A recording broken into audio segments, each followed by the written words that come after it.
Hello? Can you hear me? Hang on here. Okay. Can you hear me? Yeah. All right. Wow. Hey, thanks for all coming. Things are changing so fast. I've put together about 18 PowerPoints, and everything is changing so fast, I'm not sure which way to go a lot of times. I've got my standard PowerPoint on, but you know, if you really want to know about my work, I've got books back there and DVDs, and you can read about it. I've been essentially studying alchemy for about 30 years, and I've uncovered a cross in the south of France that basically predicts, it's a 400-year-old cross built by an alchemist, and it basically predicts that the end of time is going to occur between the years of 1992 and 2012. And this was research that was done completely without any knowledge of the exactitude of the Mayan calendar. And ironically, John Major Jenkins and I lived about 15 miles apart from each other while his research on the Mayan calendar was reaching its crescendo, and my research on the cross of Henday was reaching its crescendo, and we didn't know each other. And we met 10 years ago, and we had a great relationship ever since, comparing notes and trying to figure out all these things. But 10 years ago, in 1998, when we were just finishing up with all this research, I was like, okay, I was a journalist, and I discovered this, and I didn't know whether it was true or not. And so I said, I'll sit back and I'll watch, and we'll see what unfolds. So you have the PowerPoint up? PowerPoint. Yoo-hoo. PowerPoint. Hello? Yeah, we're talking to you. PowerPoint? Okay. Can you click on one so we can start and know where we are? Anyway, so I'm going to run you through that real fast. But, so anyway, it's pretty obvious now to me that the world is reaching the end of this age. And I don't have any more doubt about it because everything is collapsing so fast. And so, we can say, we can wax, fearful about what's about to happen because the greatest catastrophe in human history is unfolding in front of us. It's a huge crisis, and it's systemic, and it's not going to go away. It's going to get worse and worse. Unfortunately, if you are a follower in this world economy, the future is going to look grim for you. If you are not a member of the world economy, you're probably going to be all right.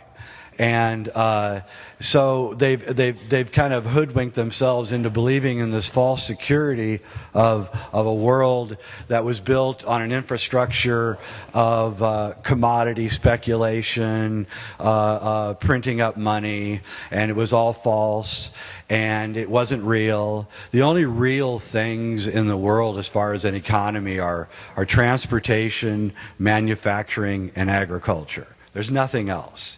Okay? Everything else is just stuff they stick up there. And what we've done today is we've addicted ourselves to oil.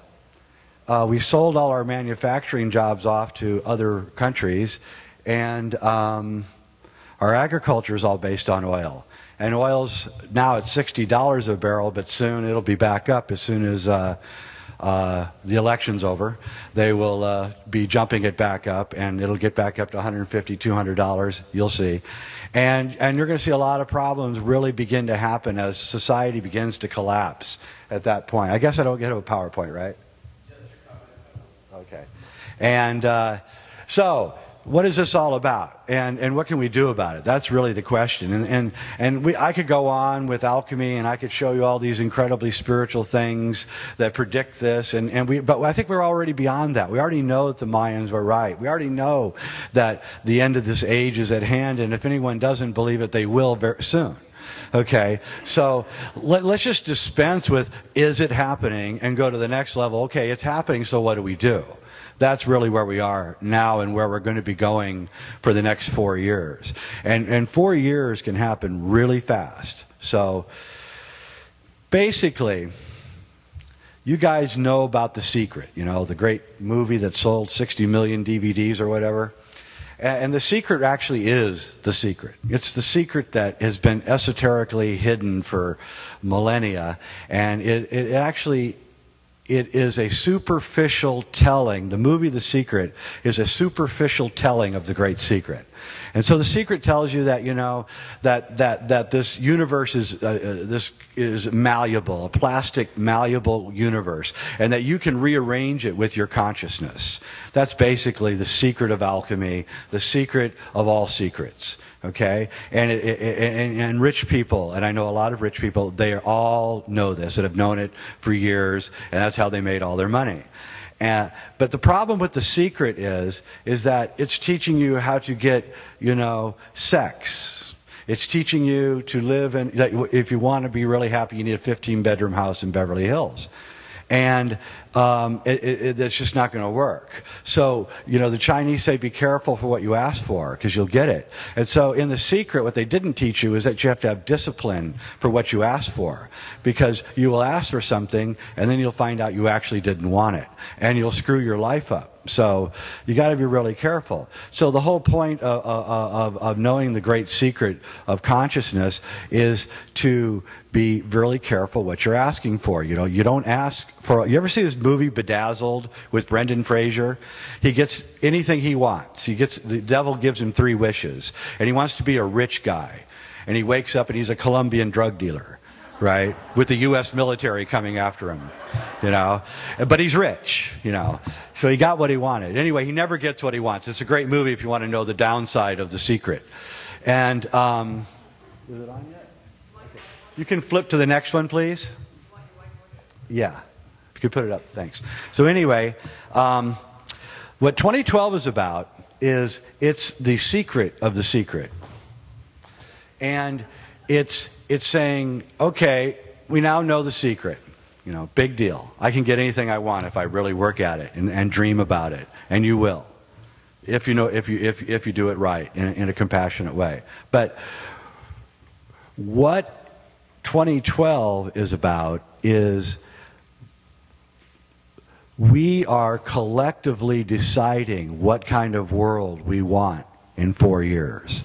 And this is the first time that I can think of in human history that this has occurred. That any group of people is collectively considering what world is going to be there in 4 years. We think about next month. We might even think, if you're a business person, you're thinking, you know, 3 months. But, you know, if you're pregnant, you're thinking 9 months maybe. But you're not thinking much more beyond that. And now we're actually thinking, what kind of world do we want? And if we all... We don't have to agree on it, but by having a discussion, we're going to reach a consensus. And what, you know, there's all these conspiracy theories running around these days about, you know, the dark sorcerers who run the planet and all this, and the web is filled with all this stuff. But what really is going on is that the wealthy people know the secret and have been using it, and it looks like dark sorcery to all the people who don't know the secret.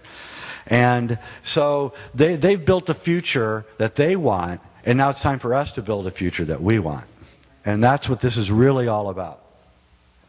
Could you flip to the next one, please? We're going to flip through here. Click. Hello? I'm working on it. Okay. Anyway, we'll get that together before the end of the lecture. That's really the question, is what kind of world do we want to build? Now, you guys know about this guy.